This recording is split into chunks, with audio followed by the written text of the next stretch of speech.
একটু Willy Willy মেরে দাও ভাই। সেই সেই সেই তুমি তো বিয়ের সাথে করছো, তোমার সংসার আছে, দাও তুমি এই জায়গা থেকে কিছু নিতে পারো কিনা। নজর ঠিক করতেই আছি। এই যে জঙ্গলের ভিতরে নামে গেছে, এই যে দেখেন তার প্রমাণ, ওই যে দেখেন আর একজন ব্লগার ভিডিও করতেছে। এই যে যেহেতু গাড়ি এখনো পুরোপুরি ফাঁকা, এই কারণে গাড়ি ছাড়তেছে না।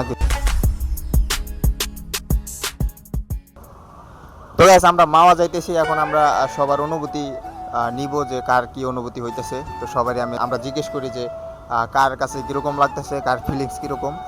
তো মামুন, তুমি মাওয়া যাইতেছো, তোমার অনুভূতি ওই জায়গায় গেলে বলতে পারবো, কিন্তু এখন অনেক ভালো লাগতেছে যে যামু ঘুরতে ঘুরতে যামু, দেখি কিরকম লাগে। মামুনের কাছে ভালো লাগতেছে।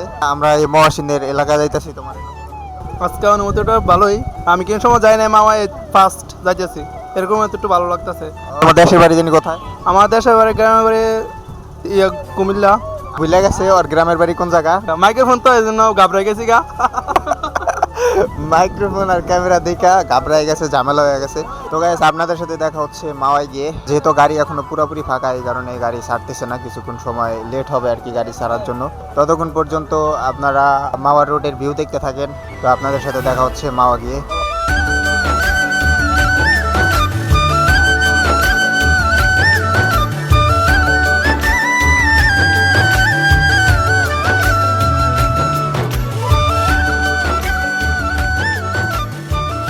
তো গাইস এখন ঘড়িতে সময় বাজতেছে অলমোস্ট 4টা। এখন আমার দেখার বিষয় হচ্ছে যে কত মিনিটে মাওয়া গিয়া পৌঁছাই আমরা। এই হোয়াটসঅ্যাপ কি অবস্থা? হোয়াটসঅ্যাপ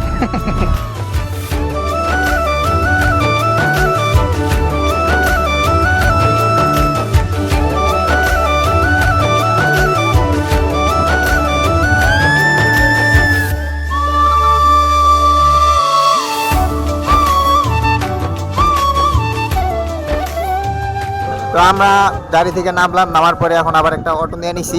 ফাইনালি আমরা চলে আসছি শখের হাড়ি। তো ফাইনালি আমরা চলে আসছি মাওয়ায়। সত্যি বলতে কত বছর পর মাওয়া আসছি আমি নিজেই জানি না। যখন পদ্মা সেতু ছিল না তখন হয়তো বা এই মাওয়ায় আসা হইতো আপনার লঞ্চে বা ফেরিতে করে। আমরা ওপারে গিয়ে তারপরে গাড়িতে উঠে মাদারীপুর উঠে যাইতাম। আর এখন তো পদ্মা সেতু হয়ে যাওয়ার পরে এদিকে ভুলেও আসা হয় না। যখন আমরা আসছিলাম তখন যেরকমটা ছিল আর এখন তো অনেক কিছু হয়ে গেছে। এখন পুরা মাওয়া মানে চেনা যাইতেছে না আসলে। দোকানপাট বিভিন্ন অনেক ধরনের অনেক কিছু হয়ে গেছে। দেখেন যে কত সুন্দর সুন্দর জিনিস।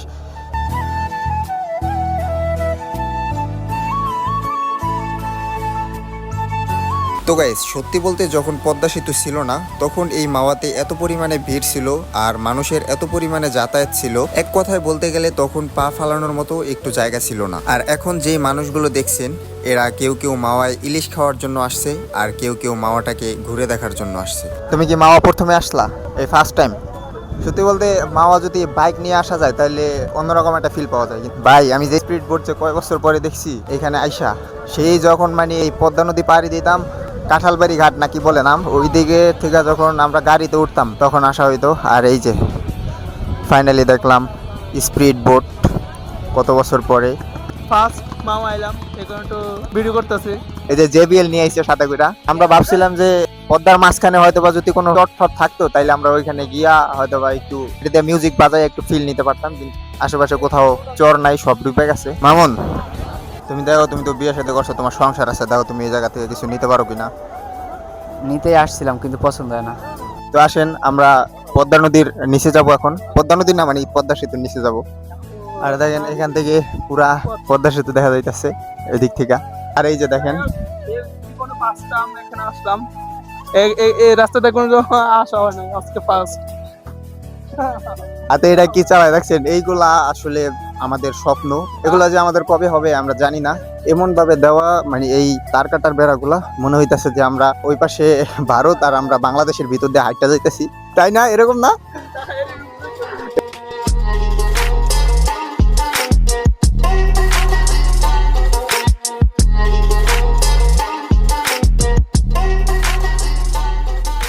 টেস্টানম্যান জি একটু উইলি মেরা দাও। ওকে ঠিক আছে। তো গাইস এখন আমাদেরকে একটু উইলি মারা দেখাইবে ছোট ভাই, দেখি কি উইলি মারে। তো গাইস দেখতে পাচ্ছেন উইলি মারতেছে। ও মাই গড ভাই, ভাই সেই সেই সেই জোস জোস। এখান থেকে আর কি পদ্মা সেতুর ভিউটা অনেক সুন্দর লাগতেছে, মানে সত্যি বলতে বলে বোঝানোর মতো না, যদি না আসেন হয়তো বা বুঝতে পারবেন না। আর দেখেন উপরে কত সুন্দর ঘুরে উড়াইতেছে। তো গ্যাস ওরা ঘুরে উড়াইতেছে, আমি একটু দিঘায়। হ্যালো ব্রাদার, এই বাসা কই তোমার? আমার বাসায় যে এই সামনে। উড়াইতেছো? হ্যাঁ, এটা তোমার ঘুরি? ঠিক আছে থাকো তাহলে। হ্যাঁ, ওই যে অগটা দেন। তুমি কি লজ্জা পাইতেছো ভিডিও করতেছি দেখা? তো গ্যাস ওর ভিডিও করতেছি, ও লজ্জা পাইতেছে। হ্যালো ব্রো, হ্যাঁ ভাই। তুমি কি ঘুরে উড়াইতেছো? হ্যাঁ ভাই, বাসা কোথায় তোমার? এই যে এখানে ভাই। এখানে? হ্যাঁ। বড় হইলে কি হইতে চাও? বড় হলে পুলিশ। পুলিশ? হ্যাঁ। বড় হইলে নাকি পুলিশ হইতে চায়? ঠিক আছে তাহলে তুমি পুলিশ হও, দোয়া করি। আর এটা তোমার ঘুড়ি না? কত সুন্দর ঘুড়ি উঠতেছে দেখেন। আর এদিকে আমার ক্যামেরাম্যান আরেকটা দিয়া ভিডিও নিতেছে। তো এর আগেও আমরা একটা জায়গায় গেছিলাম, কিন্তু ওইখানটাতে মানে এত পরিমাণে মানে আমাদের সাথে যে লোকগুলো আসছে এরা আমার রাইখা সামনে চলে গেছে, মানে এত পরিমাণে ফটো তোলার পাগল যে দেখেন জঙ্গলের ভিতরে নামে গেছে। দেখেন দেখা ফটো তুলতে জঙ্গলের ভিতরে নেমে গেছে। এই তুমি কি ফটো তুলতে নামছো জায়গা? সরি। এই যে আপনারা দেখবেন যে কিভাবে মানে এই যে খাইতে হয়। তোর চাকরি কিন্তু আমি বাদ বানাই দিব। আমি আপনাদেরকে বলছিলাম না যে নতুন নতুন ফটো তুললে আসলে এই যে জঙ্গলের ভিতরে নেমে গেছে, এই যে দেখেন তার প্রমাণ, ওই যে দেখেন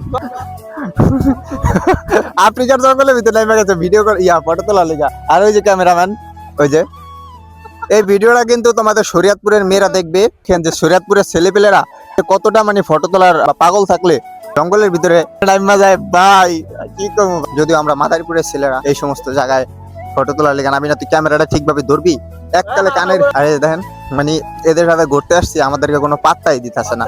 তোমরা এলো লোক করো, আমরা তো সাধারণ একটা নাগরিক, বুঝো? অসাধারণ লোক বুঝছো, যেটা তোমার হাঁটতে গেলেও ডর করে হয়।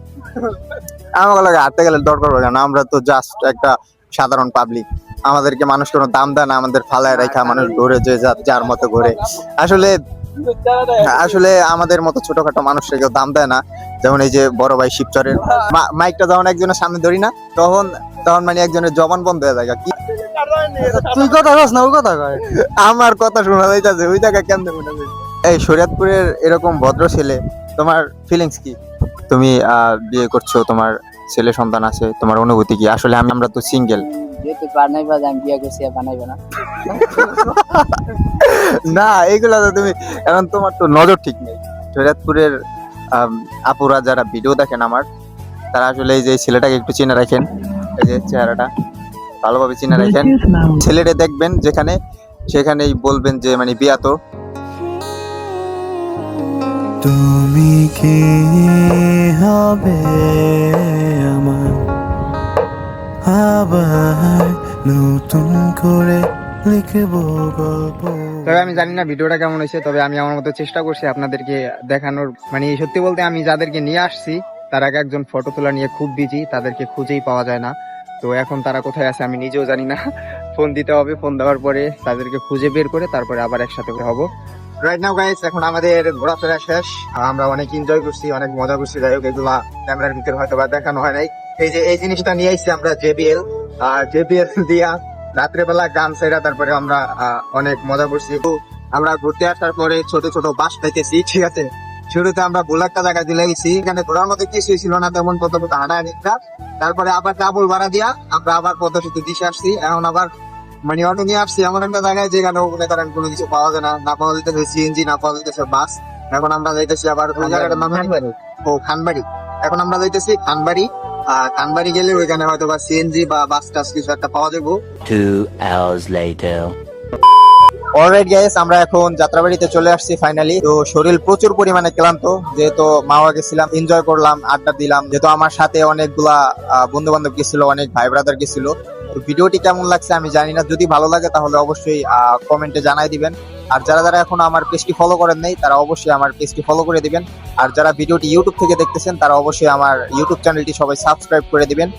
আর এর আগের ভিডিওতে যারা যারা কমেন্ট করছেন তাদেরকে অসংখ্য ধন্যবাদ, অনেক অনেক ভালোবাসা তাদের প্রতি। তো সবাই আমাকে এভাবেই সাপোর্ট দিয়ে যাবেন। তো সবাই ভালো থাকবেন, সুস্থ থাকবেন। তো এখন বাসায় চলে যাব, অলরেডি যারা আমার সাথে ছিল তারা চলে গেছে, এখন আমরা দুইজনেই আছি শুধুমাত্র এই ভিডিওর ক্লিপটা নেওয়ার জন্য।